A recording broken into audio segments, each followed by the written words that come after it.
Tiga orang pendaki yang sempat dilaporkan pada Kamis tanggal 5 Agustus tahun 2021 tersesat sekira pukul 21 waktu Indonesia Barat akhirnya ditemukan tim SAR gabungan.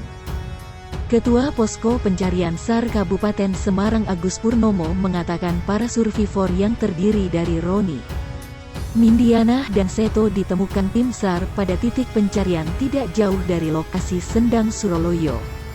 Menurut Agus, kondisi para survivor tidak ditemukan luka, hanya mereka terlihat lemas karena diduga kekurangan air dan asupan makanan selama tersesat. Diberitakan sebelumnya rombongan dengan tujuan Sendang Suroloyo tersebut semula berjumlah 6 orang.